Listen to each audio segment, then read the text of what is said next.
தர்ம சம்ஸ்தாபனத்தின் தெய்வமான பகவான் ஸ்ரீ கிருஷ்ணன் மற்றும் ஹிந்து ஜனஜாகிருதி சமிதியின் ஊற்றுக்கண்ணாக விளக்கும் பராத்பர குரு டாக்டர் ஜெயந்த பாலாஜி அட்டவலே ஆகியோரின் சரணங்களில் நமஸ்காரம் செய்து இன்றைய தர்ம சத்சங்கத்தை ஆரம்பிக்கலாம்.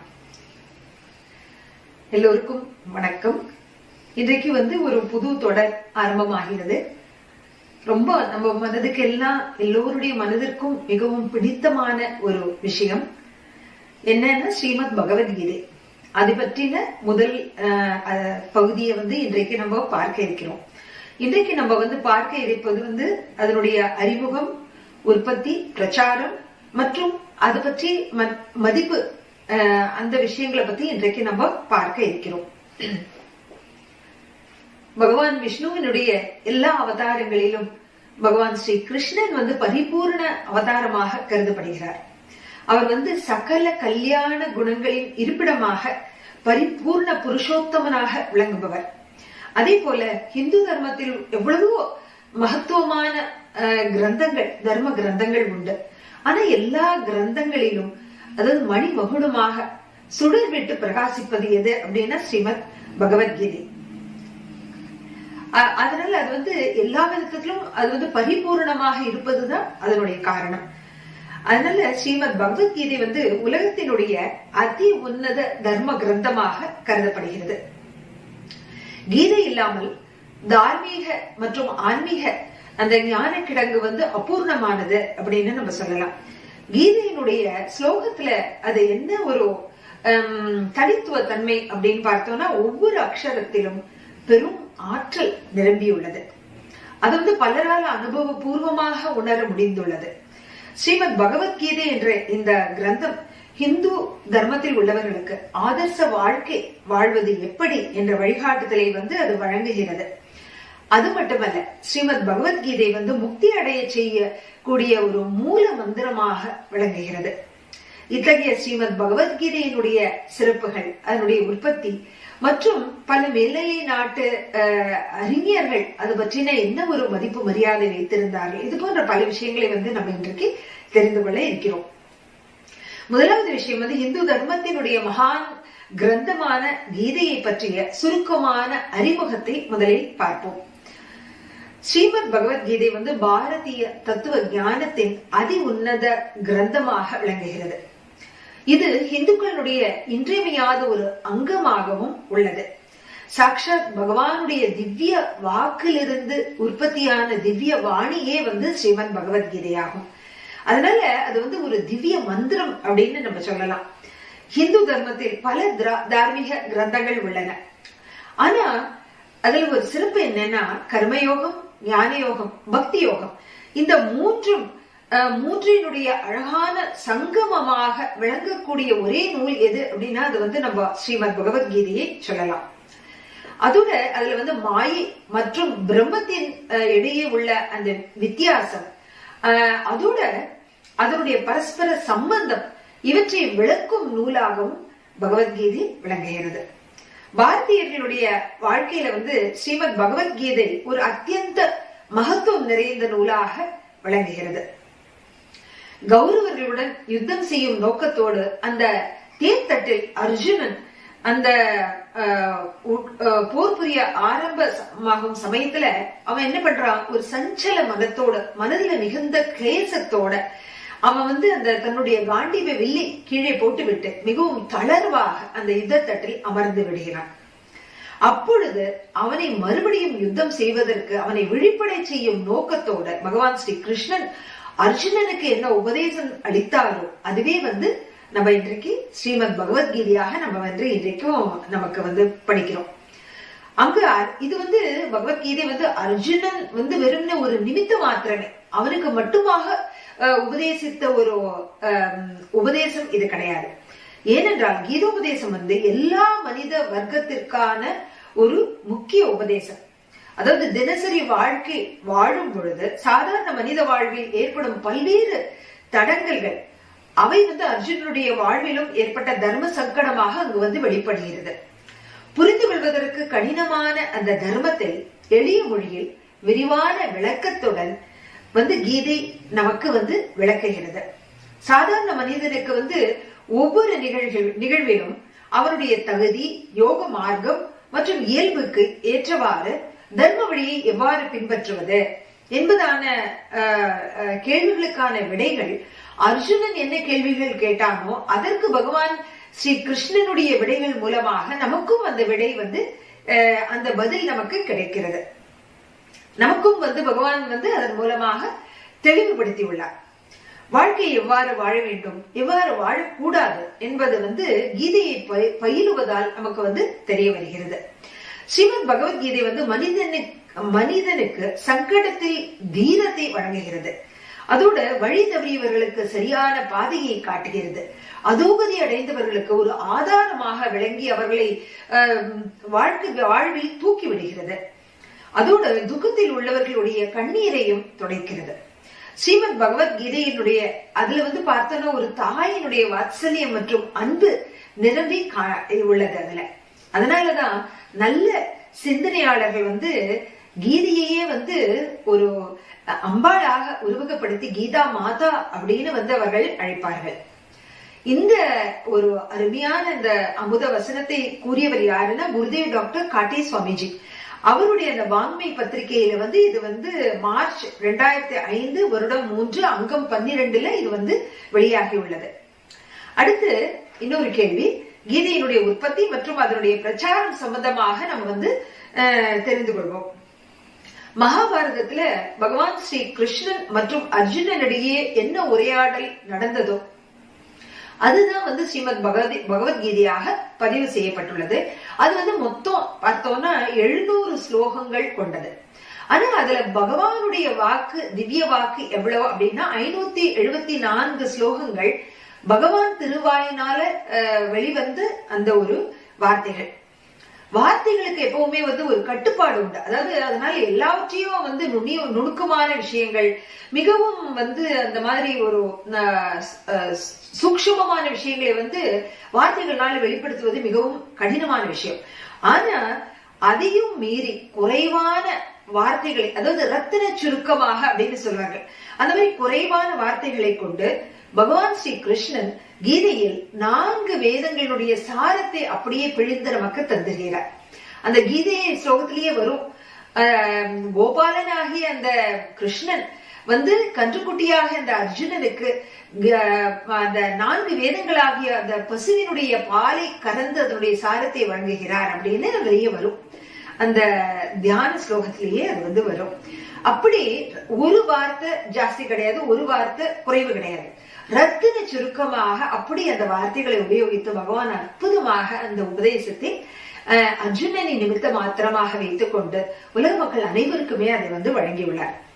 படைப்பின் ஆரம்பத்தில் பகவான் விஷ்ணு இந்த கீதோபதேசத்தை சூரியனுக்கு, விவஸ்வான் அப்படின்றது சூரியனுடைய பெயர், அவனுக்கு உபதேசிக்கிறார். சூரியன் அதை யாருக்கு உபதேசிக்கிறார்னா ஆதி புருஷனான மனுவுக்கு உபதேசம் செய்கிறார். மனு அதை இஷ்வாகு குலத்தில் உள்ள சூரிய வம்சத்தில் இஷ்வாகு ராஜாவிற்கு அதை உபதேசம் செய்கிறார். ஆனா என்ன ஆயிடுத்து, கால பிரவாகத்தில் இந்த ஒரு திவ்ய பரம ஞானம் மறைந்து போய்விட்டது. அதன் பிறகு அர்ஜுனனுக்கு ஏற்பட்ட மனசோர்வால் ஸ்ரீகிருஷ்ணன் கீதோபதேசம் செய்ய வேண்டியதாயிற்று. கால பிரவாகத்தில் மறைந்து போன அபூர்வ ஞானம் மறுபடியும் நம்மீது கருணை கொண்டு பகவான் அதை ஸ்ரீமத் பகவத்கீதையாக வெளிப்படுத்தியுள்ளார். இதற்காக பகவான் ஸ்ரீ கிருஷ்ணன், வியாச பகவான், மகரிஷி வியாசர், அர்ஜுனன் மற்றும் விநாயகமூர்த்தி, அதோட ரிஷிகள், முனிவர்கள், மகான்கள், சத்குருமார்கள் இவர்களுடைய சரணங்களில் நாம் நன்றி தெரிவித்து நமஸ்காரத்தை, கோடி கோடி நமஸ்காரத்தை செய்து கொள்வோம். கீதையினுடைய பிரச்சாரம் அதையும் நம்ம பார்க்கலாம். அந்த பிரச்சாரத்தை முதலில் ஆரம்பித்தவர் யாரு அப்படின்னா ஆதி சங்கராச்சாரியார். அவர் ஸ்ரீமத் பகவத்கீதையினுடைய பாஷ்யம் சங்கர பாஷ்யம் என்ற பெயரில அது எழுதினார். சங்கரர் பாஷ்யம் எழுதிய காரணத்தினாலேயே அனைத்து ஆச்சாரியர்களுடைய கவனம் அந்த ஸ்ரீமத் பகவத்கீதை மீது திரும்பிற்று. அதன் பிறகு பல மகான்கள், ராமானுஜாச்சாரியார், வல்லபாச்சாரியார், அப்புறம் நிம்பகாச்சாரியார் போன்ற அநேக ஆச்சாரியர்கள் அதற்கு பாஷ்யம் எழுதியுள்ளனர். உலக அளவுல பார்த்தோம்னாலும் உலகத்துல வந்து 192 மொழிகள்ல வந்து பகவத்கீதை மொழிபெயர்க்கப்பட்டுள்ளது. மிக அதிக மொழிகள்ல வெளிவந்த ஒரே கிரந்தம் இது அப்படின்னு நம்ம வந்து சொல்லலாம். ஸ்ரீ கிருஷ்ணனின் அமுதவாணியான பகவத்கீதை பல்வேறு மொழிகளின் வாயிலாக பிரயாணித்து உலக வித்வான்களின் மீது மிக ஒரு நல்ல தாக்கத்தை ஏற்படுத்தியுள்ளது. கீதையினுடைய தாக்கம் வந்து மற்ற மதங்கள்லயும் இருக்கு. அதாவது பௌத்தர்களுடைய அந்த மகாயானம் கிரந்தத்திலும் இது வந்து ஒளிர் வீசுகிறது. அது வந்து நம்ம தெரிந்து கொள்ளலாம். அதோட இன்னும் பல விஷயங்கள் இது சம்பந்தமா நம்ம வந்து அதுல வந்து முதலாவது முகமது கஜினி மூலமாக பாரதத்திற்கு வந்து கைது செய்யப்பட்டு கொண்டு வரப்பட்ட புகாராவினுடைய அதி புத்திசாலியான ராஜகுமாரர் அல் பரூனி என்பவர். அவர் வந்து ஜெயிலில் அடைக்கப்பட்டார். அந்த ஜெயில வந்து எப்படியோ கஷ்டப்பட்டு சம்ஸ்கிருதத்தை வந்து கற்றுக்கொண்டு தன்னுடைய புத்தகத்தில் கீதையை வானளாவ புகழ்ந்துள்ளார். அடுத்து ஷேக் அப்துல் ரஹ்மான் ஷிஸ்தி என்பவர் வந்து கீதையை பார்சி மொழியில் மொழிபெயர்த்தார். அதே போல அக்பர் காலத்துல வித்வான் அபுல் பைஜி என்பவர் மூலமாக கீதை வந்து பார்சி மொழியில் மொழிபெயர்க்கப்பட்டது. ஷாஜஹானுடைய புத்திரனான தாராஷிகோ அவர் வந்து கீதை மீது மிகவும் அதிக பற்றுதல் வைத்திருந்தார். பார்சி மொழியில் மொழிபெயர்க்கப்பட்ட கீதையை பற்றி அவர் வந்து சரே அக்பர் அப்படின்ற தலைப்புல வந்து கீதையினுடைய பெருமையை அவர் வந்து எழுதியுள்ளார்.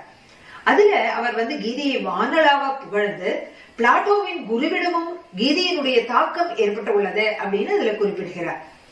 அடுத்து பாரதத்தில் இருந்த ஈஸ்ட் இந்தியா கம்பெனியினுடைய ஆங்கிலேய அதிகாரி சார்ல்ஸ் வில்கின்ஸ் அவர் வந்து முதலில் கீதையை வந்து ஆங்கிலத்தில் மொழிபெயர்த்தார். அது வந்து கம்பெனி தங்கள் வசதிக்காக அதை செய்து கொண்டாலும் அது வந்து மிகவும் ஒரு புரட்சிகரமான காரியமாகவே அது வந்து மாறியது. எப்படின்னா அதன் மூலம் ஐரோப்பாவினுடைய சிந்தனை உலகை அது வந்து ஆட்டி வைத்தது, ஒரு உலுக்கு உலுக்கியது. வில்கின்ஸ் வந்து மிக கடும் முயற்சி செய்து சம்ஸ்கிருதத்தை இதற்காக கற்றுக்கொண்டார். வில்கின்ஸின் ஆங்கில மொழிபெயர்ப்பை படித்துவிட்டு அப்போதைய கவர்னர் ஜெனரலாக இருந்த வாரன் ஹேஸ்டிங்ஸ் கீதையை புகழ்ந்து இவ்வாறு கூறியுள்ளார். என்ன கூறியிருக்கிறார் அப்படின்னா, கீதையின் உபதேசம் எந்த ஒரு ராஷ்டிரத்தையும் உன்னத நிலையை அடைய செய்யும். அது அடைய செய்யக்கூடிய ஈடு இணையற்ற கிரந்தம் அது. இந்த மொழிபெயர்ப்பால் தான் ஐரோப்பிய உலகில் கீதையினுடைய அமரவாணி முதலில் அறிமுகப்படுத்தப்பட்டது அந்த வில்கின்ஸ் மூலமாக. அடுத்தது வில்கின்ஸுடைய அந்த மொழிபெயர்ப்பை ஆதாரமாக கொண்டு பிரெஞ்சு வித்வானான டுப்ரோ அவர் வந்து 2 வருடங்களுக்குள் கீதையை வந்து பிரெஞ்சு மொழியில் மொழிபெயர்த்தார். கீதை மற்றும் சம்ஸ்கிருதத்தினுடைய வைபவம் பற்றி பிரச்சாரம் செய்த பெருமை சர் வில்லியம் ஜோன்ஸ் என்பவரை சாரும். அவர் வந்து 1783ஆம் வருடம் கொல்கத்தாவின் உயர் நீதிமன்றத்தினுடைய நீதிபதியாக அங்கு வந்து வந்தார். அவர் கொல்கத்தாவினுடைய வித்வான் பண்டிதரான ராமலோச்சனர் அவர்கிட்ட, அதாவது அவர் மிக கடும் நியமங்களை விதிக்கக்கூடியவர், அதாவது கங்காஜலம் கொண்டு அறையை கழுவுதல் போன்ற பல்வேறு விதிகளை விதிக்கக்கூடியவர். அவைற்றை எல்லாம் கடைபிடித்து சம்ஸ்கிருத மொழியை அவர் வந்து கற்றுக்கொண்டார். அதோடு ஏசியாட்டிக் சொசைட்டி பெங்கால் என்பதையும் வந்து அவர் ஸ்தாபனம் செய்தார். அவர் சம்ஸ்கிருத மொழியில் காளிதாசரால் எழுதப்பட்ட சாகுந்தலத்தை மொழிபெயர்த்தார். அதை ஜெர்மானிய கவி போஸ்டர் வந்து ஜெர்மானிய மொழியில் மொழிபெயர்த்தார். இதை படித்த ஜெர்மானிய மகாகவி கேடே என்பவர் வந்து பெரும் மகிழ்ச்சி அடைந்தார். அதே போல மனுஸ்மிருதி வந்து ஆங்கிலத்தில் மொழிபெயர்க்கப்பட்டு வருடம் 1799 வெளியாகியது. அது வந்து பல ஐரோப்பிய மொழிகளிலும் மொழிபெயர்க்கப்பட்டுள்ளது. பிரபல ஜெர்மானிய தத்துவ ஞானியான நீட்ஷா அவர் வந்து பெரிதும் பாராட்டியுள்ளார். சர் ஹென்ரி டாம்ஸ் கொல்புருக் அவருடைய காலம் வந்து 1765 முதல் 1837 வரை அவர் வந்து சம்ஸ்கிருதத்தை பெரிதும் பிரச்சாரம் செய்தார். அதோட வேதங்களை பற்றி தன்னுடைய வித்வத் பூர்ண எழுத்து மூலமாக ஐரோப்பாவில் வேதங்களின் பிரச்சாரத்தை ஆரம்பித்து வைத்த பெருமையும் அவருக்கு உண்டு. கோல்புருக் இதுவும் மதித்தவர். கீதை பல ஐரோப்பிய மொழிகளில் மீண்டும் மீண்டும் மொழிபெயர்க்கப்பட்டது. பல ஐரோப்பிய மற்றும் அமெரிக்க வித்வான்கள் கீதையை வந்து திறந்த மனதுடன் பெரிதும் பாராட்டியுள்ளனர். பிரபல ஆங்கில வித்வான் அவருடைய பெயர் வந்து வித்வான் எல்டுவஸ் ஹக்ஸ்லே. அவர் வந்து கீதையை பற்றி விமர்சனம் வந்து அவருடைய கீதை விமர்சனம் அதிக மகத்துவபூர்வமானது. அவர் என்ன சொல்கிறார் அப்படின்னா, கீதை சாஸ்வத தர்சனங்களில் எல்லாவற்றை காட்டிலும் அதிக தெளிவானதும் விளக்கங்கள் கொண்டதுமாக உள்ளது. அதனால் அதனுடைய மகத்துவம் வெறும் பாரத தேசத்திற்கு மட்டுமன்று, மாறாக சம்பூர்ண மனித குலத்திற்கே அது நன்மை அளிக்கக்கூடிய ஒரு மிகப்பெரிய உன்னத கிரந்தமாகும். கீதை சாஸ்வத தர்சனங்களில் எல்லாவற்றை காட்டிலும் அதிக கிரமப்படியான ஆன்மீக வாக்காகும் அப்படின்னு அவர் கூறியுள்ளார். அதோட ஈட்ஸ், ஃப்ரேசர், மேக்னிக்கல் போன்ற அயல்நாட்டு வித்வான்கள் கீதையை வெளிப்படையான திறந்த மனதோடு பெரிதும் பாராட்டியுள்ளனர். அடுத்த ஒரு கேள்வி இன்றைய காலகட்டத்தில் பெரும்பாலான இந்துக்களுக்கு கீதை பற்றி தெரிவதில்லை. ஆனால் பல மேற்கத்திய வித்வான்கள் கீதையை பெரிதும் மதித்து பாராட்டியுள்ளனர், அதை பயிற்றுள்ளனர். அதற்காக அவர்கள் சம்ஸ்கிருதமும் கற்றுக்கொண்டுள்ளனர். அப்படிப்பட்ட வித்வான்கள் கீதையை பற்றி என்ன கூறுகிறார்கள் அதையும் நம்ம தெரிந்து கொள்ளலாம். அதாவது எப்போதுமே மேற்கத்திய கலாச்சார கவர்ச்சிக்கு ஆட்பட்டுள்ள நமது இளைய சமுதாயத்தினருடைய கண்கள் திறக்கும்படியாக பல உதாரணங்கள் உண்டு. அவற்றில் சிலவற்றை நம்ம இப்போ பார்க்க போகிறோம். ஜெர்மனியில் உலக புகழ்பெற்ற வித்வான் மேக்ஸ் மியூலர் அவர் என்ன கூறுகிறார் அப்படின்னா, செமட்டிக், யுனானி அதாவது கிரேக்க மற்றும் ரோமன் சிந்தனைகளை மதிக்கும் ஐரோப்பிய சிந்தனையாளர்கள் எப்படிப்பட்ட சாகித்யத்தால் அவர்களுடைய ஆன்மீக வாழ்க்கையில் முன்னேற்றத்தை காண முடியும் என்று என்னிடம் கேட்டால், நான் கீதையை நோக்கி என்னுடைய கையை காட்டுவேன் அப்படின்னு அவர் கூறுகிறார்.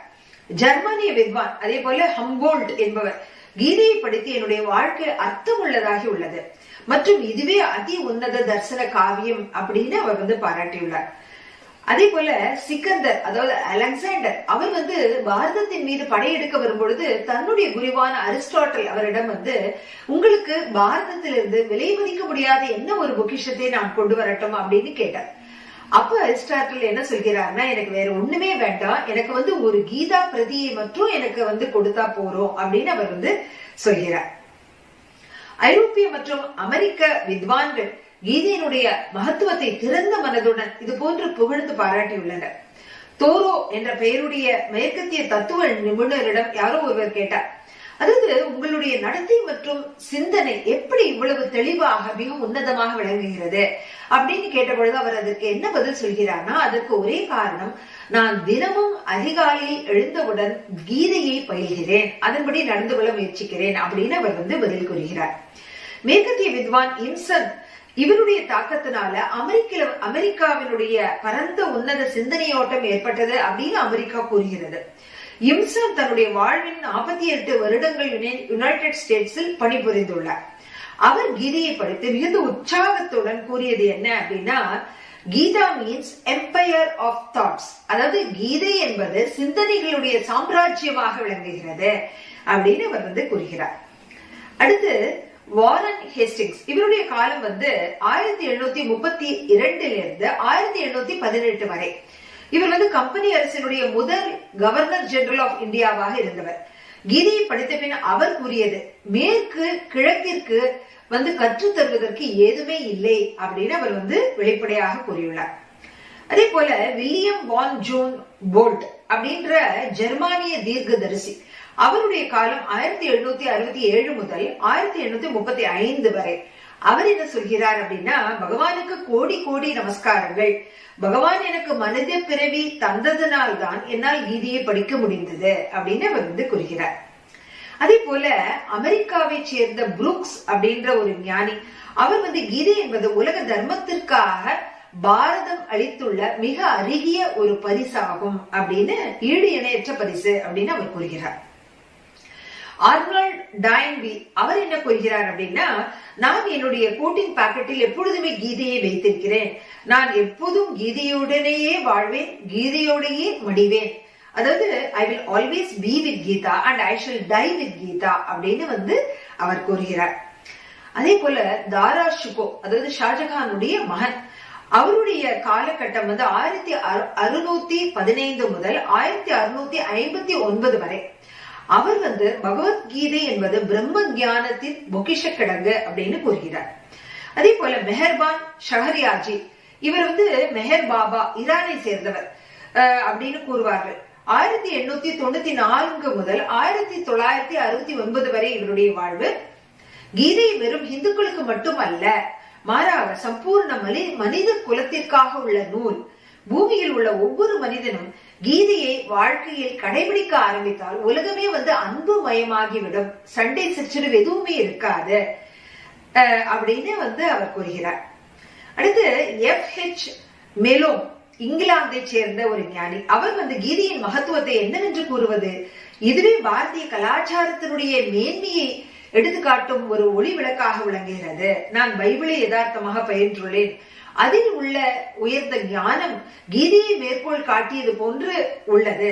நான் ஒரு கிறிஸ்துவனாக இருந்தாலும் கீதையின் மீது மிகுந்த மதிப்பு மரியாதை வைத்துள்ளேன். ஏனென்றால் எந்த ஒரு ஆழ்ந்த கேள்விகளுக்கும் மேற்கை தேர்வுகளுக்கு இன்னும் பதில் கிடைக்கவில்லையோ அவற்றின் விடைகள் கீதையில் மிக தெளிவான முறையில் எளிமையான முறையில் விளக்கப்பட்டுள்ளன. அதில் உள்ள பல குறிப்புகள் ஒப்புயர் பெற்ற உபதேசங்கள் நிறைந்து காணப்படுகின்றன. அதனால கீதாஜி என்பவள் சாக்ஷாத் யோகேஸ்வரியாக என்னுடைய கண்களுக்கு புலப்படுகிறாள். உலகம் முழுவதிலும் உள்ள செல்வத்தை அளித்தாலும் கிடைக்காத பாரத வருஷத்தினுடைய அருப்பெரும் செல்வம் அவள் அப்படின்னு அவர் கூறுகிறார். யார் கீதையை பயில்கிறார்களோ அவர்கள் அதிலேயே மூழ்கி போகின்றனர். அவர்களுடைய வாழ்வு பிரகாசமயமாகிறது.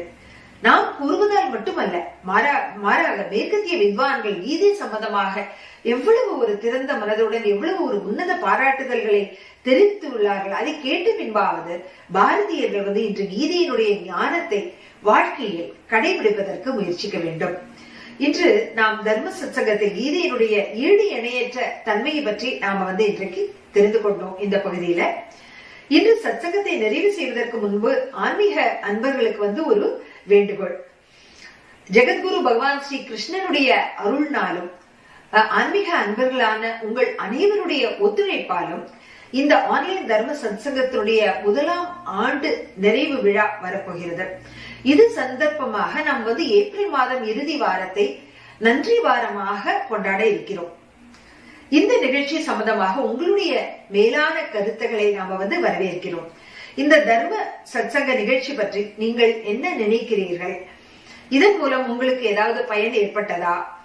இது போன்ற உங்களுடைய கருத்துக்களை ஒரு குறும்படமாக உங்களுடைய மொபைல் மூலமாக அதை சிறு வீடியோ பைட் எடுத்து எங்களுக்கு தயவு கூர்ந்து அனுப்புங்கள்.